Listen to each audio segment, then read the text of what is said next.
Bonjour. Pour ouvrir des huîtres, chacun s'y prend à sa manière, pense détenir la vérité, et moi-même comme les autres, après 10 ans de travail, je pense avoir trouvé une méthode d'ouverture pour que chacun des droitiers puisse profiter de la meilleure qualité possible de l'huître ouverte et ne pas se blesser. Pour ouvrir des huîtres, il faut 2 couteaux et ouvrir en 2 temps. Tout le matériel est devant vous. Voici une belle douzaine d'huîtres spéciales, de gros calibre, numéro 1. Ce qui veut dire que nous avons pris, pour cet exemple, une huître très forte, très puissante, de façon à vous montrer qu'on peut les ouvrir sans difficulté, à condition d'opérer selon la méthode qui suit. Donc, je suis droitier, et pour les droitiers, il est plus facile d'ouvrir des huîtres, car, orthopédiquement parlant, la tenue en main est plus facile. Il faut un couteau avec une garde pour éviter de pousser comme un poignard, car si nous venions à déraper, on se perforerait la main. Le 24 décembre au soir ainsi que le 31, tous les gens qui arrivent aux urgences pour une blessure à la main sont très nombreux. Il y a autant de gauchers que de droitiers, ce qui revient à dire, comme ils sont 10 fois moins nombreux les gauchers, qu'ouvrir les huîtres leur est certainement plus problématique. Donc, laissons aux droitiers ouvrir les huîtres et les gauchers peuvent les déguster très cordialement avec les mêmes droitiers. Donc, il faut appuyer le doigt et le couteau sur le doigt, et venir à cet endroit précis, car le muscle adducteur se trouve toujours ici sur les huîtres, aux 2/3 vers l'avant de l'huître, ici étant la partie la plus inaccessible de l'huître, l'articulation, qui protège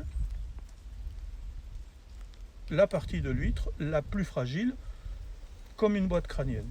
Donc, on appuie sur le majeur, on vient bloquer avec le pouce contre la coquille, ce qui va nous permettre de contrôler la pénétration de la pointe du couteau.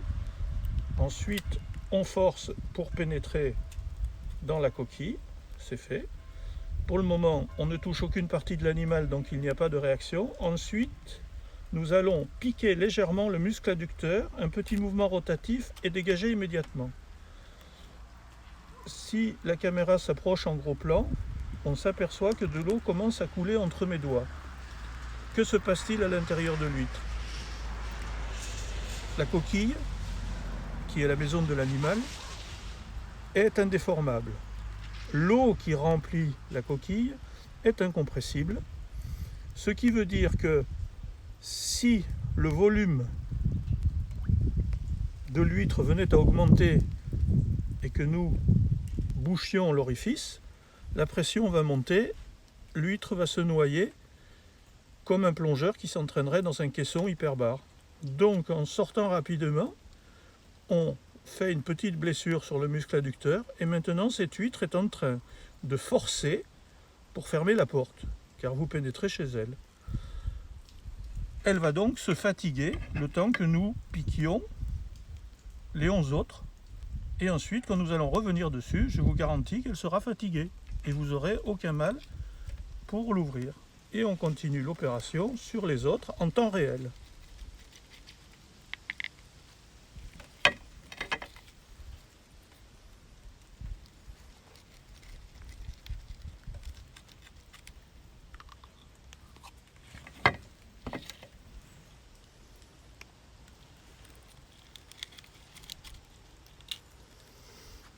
Donc, vous avez l'habitude de voir les écaillés avec des gants.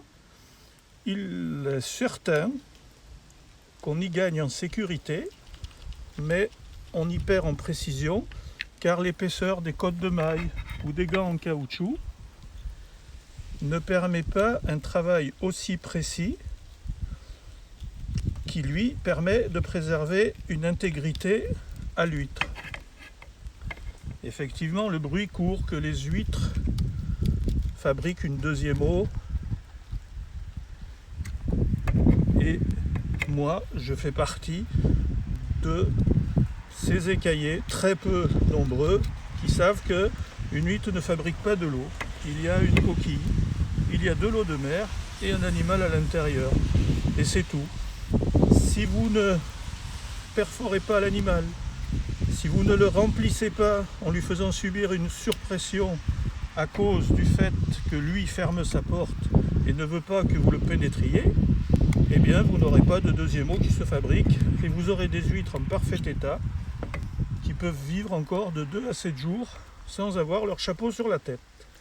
Vous voyez, pour piquer une douzaine d'huîtres, il faut environ 1 minute. Donc elles sont classées dans l'ordre de façon à ce que vous puissiez ensuite recommencer par la première que vous avez piquée et qui est en train de forcer depuis plus longtemps que les autres. Et les refaire dans l'ordre avec le deuxième couteau qui a le bout arrondi une fois que le temps de 3 minutes sera passé du piquage de la première. Je peux ouvrir bien plus vite, mais afin que vous puissiez analyser toutes les étapes, vous voyez, je ne force pas. L'eau de mer coule. Vous voyez ? Je ne parle pas de l'origine des huîtres car ce n'est pas très important. Ce qui est important, c'est que vous dégustiez les huîtres que vous avez l'habitude de déguster et ainsi ouvertes, vous leur trouverez une saveur bien meilleure, complètement différente. Sachant qu'un animal qui n'a pas souffert ne produit pas de toxines, ou peu, car, comme vous le savez, il y a des gens qui sont devenus allergiques aux huîtres, car ils ont mangé des huîtres tellement traumatisées et tellement bourrées de toxines qu'ils ne peuvent plus en manger parce qu'ils sont allergiques à cette toxine, pas à l'huître. Voilà, comme vous le voyez, il n'y a jamais un animal coupé en deux, mais bien un animal complet et en bon état. Et ensuite, après sa petite douche, il est bien propre. Et après, on va se régaler.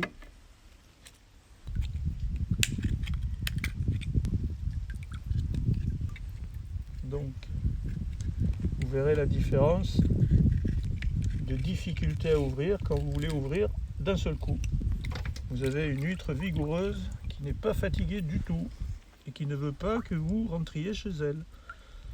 Et elle ne vous présentera pas un intérieur aussi merveilleux. Voilà, la dégustation va bientôt commencer et vous avez la journée, la nuit et le lendemain pour les manger.